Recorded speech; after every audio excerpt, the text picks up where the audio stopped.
Shalom, bonjour, bonsoir. Je vous salue tous de partout où vous êtes en train de m'écouter. C'est moi, votre frère, votre ami et votre connaissance. Je m'appelle le prophète Jean-Luc Kamani, pour ceux-là qui ne me connaissent pas. Aujourd'hui, nous sommes à la date du 24 septembre. Nous sommes le 24 septembre 2021. Et par la grâce de Dieu, je suis encore devant vous pour vous parler de quelques... J'aurai 2 messages à partager avec vous qui sont des messages prophétiques. Et j'aimerais que tu me donnes tes oreilles pour bien les écouter.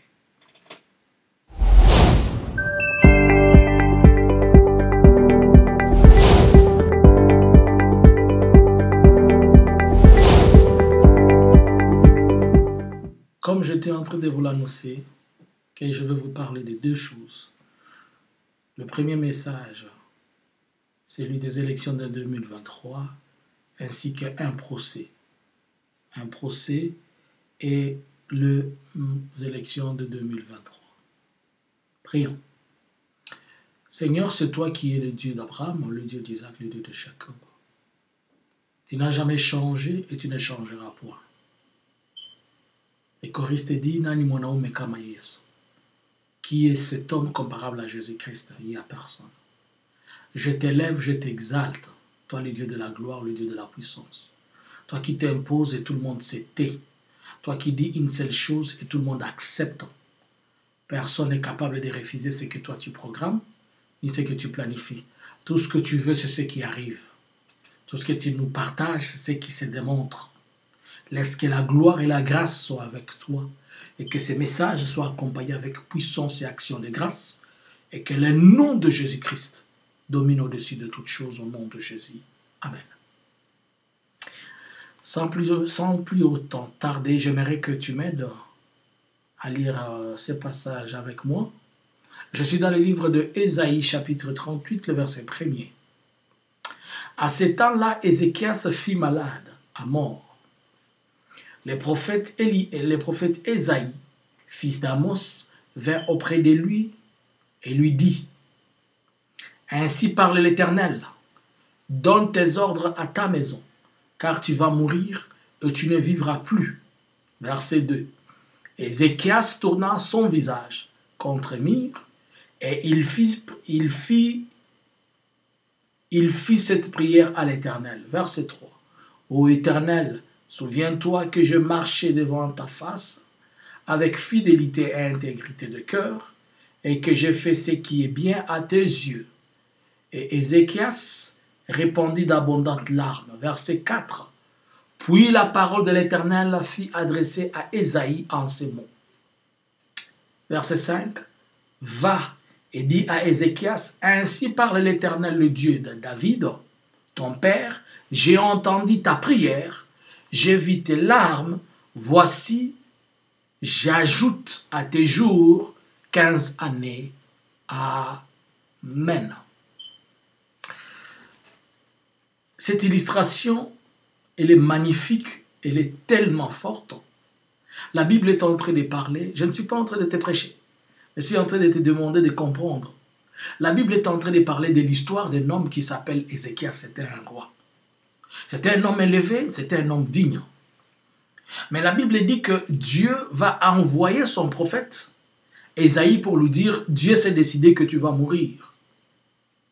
Et lorsque le roi a appris ces choses, qu'il devait mourir, la Bible dit que le roi s'est tourné vers le mire, il a commencé à pleurer. Et les prophètes étaient sortis, mais les prophètes ont laissé les messages. Mais, quelques minutes après, Dieu a exaucé la prière qui était faite après que les prophètes ne partent.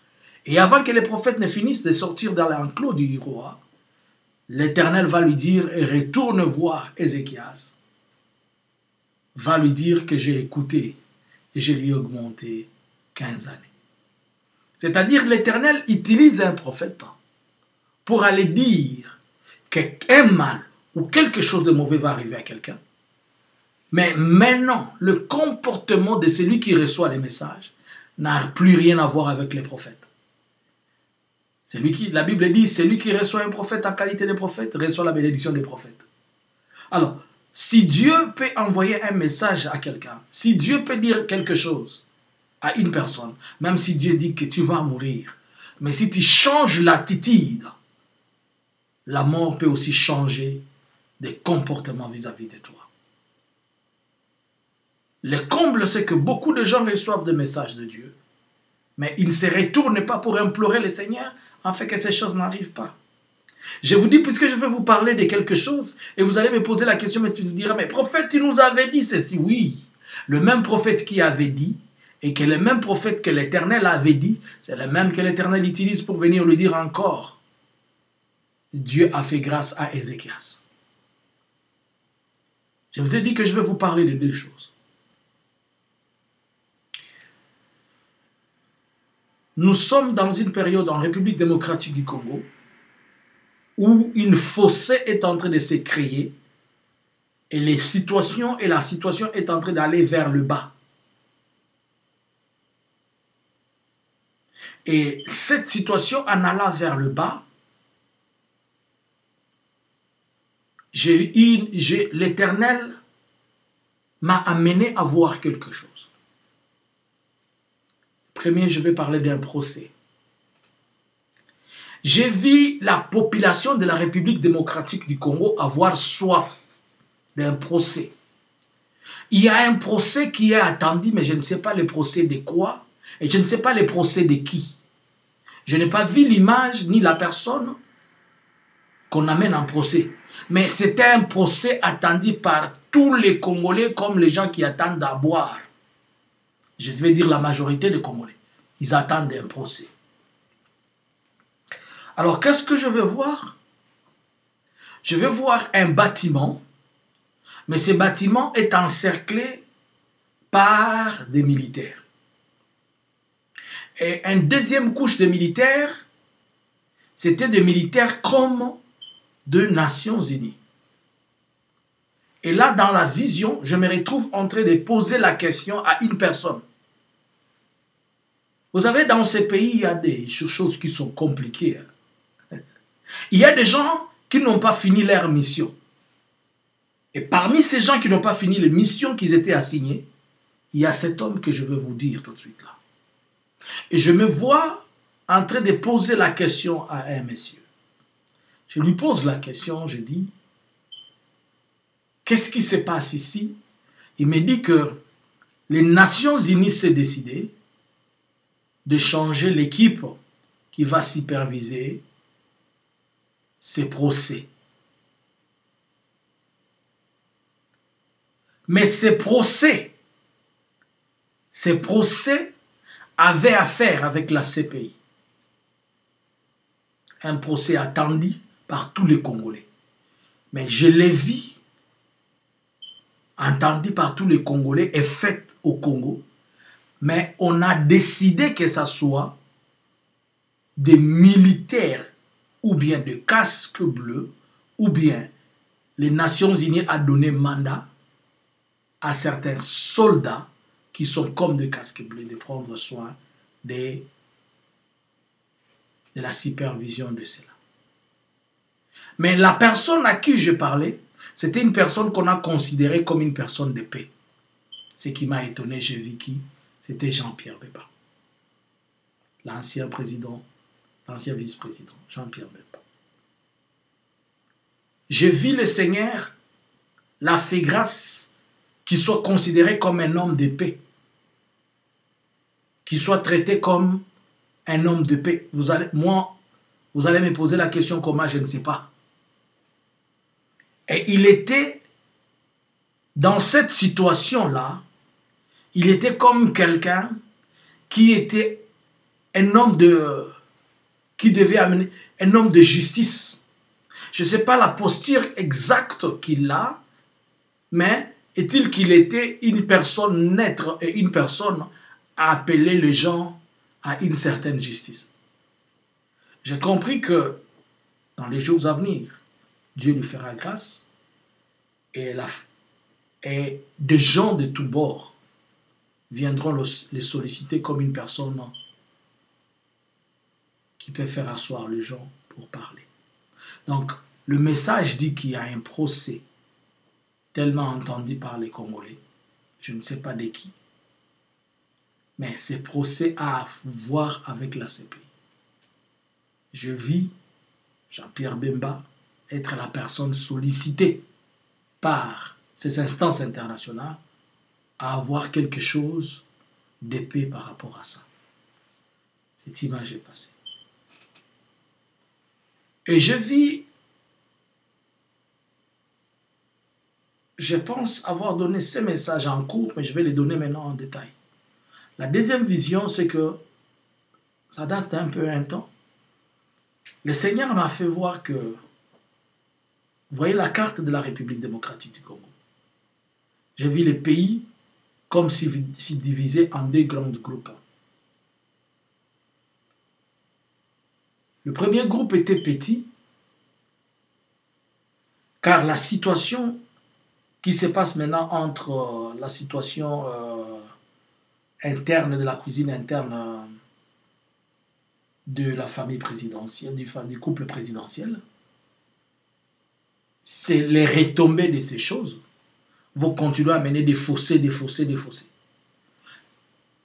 Ça va créer d'autres soubassements de beaucoup de choses après. Je vous avais parlé d'une multitude d'enfants, je vous avais parlé d'autres choses. Et je vois maintenant, qu'est-ce que je vois? Je vois le pays comme divisé en deux groupes. Les Kasaï oriental et occidental, pas totalement, mais une partie, et une autre partie du pays à la cause de l'actuel chef de l'État. Mais la grande partie, faite composée du Grand Équateur, Kivu, Katanga et tout ça, presque 60%, était pas à la cause du chef de l'État. Mais dans cette situation-là, c'était une situation qui devait être profitable pour le pouvoir, afin de parler de la non-tenue des élections en 2023. Là encore, je m'étonne, je vois encore l'intervention de Jean-Pierre Bemba. Je vois encore Jean-Pierre Bemba intervenir comment?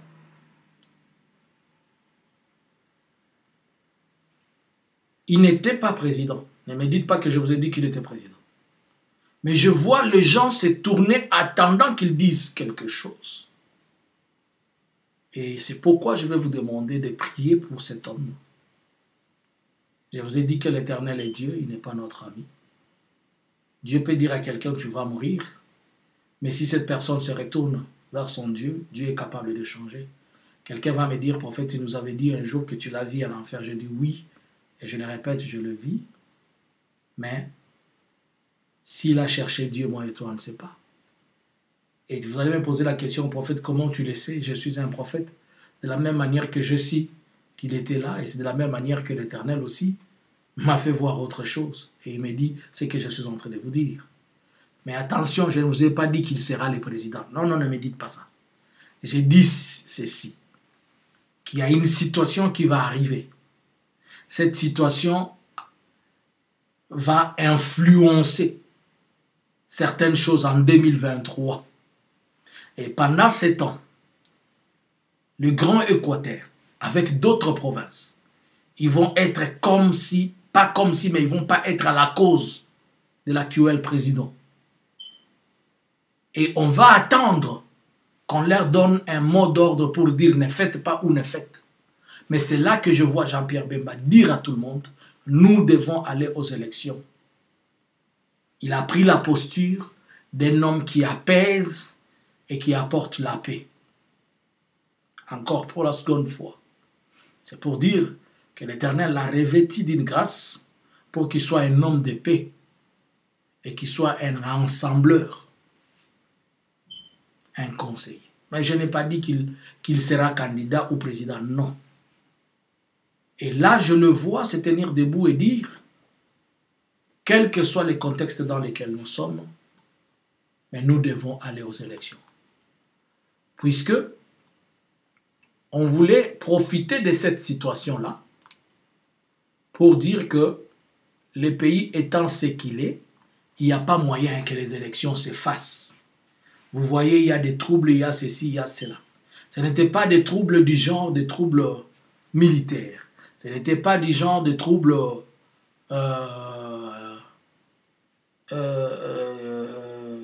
civils de je ne sais comment, mais c'était une situation politique qui a fait qu'il y ait certains tiraillements et qui a créé, qui a embrasé 40-60% du pays.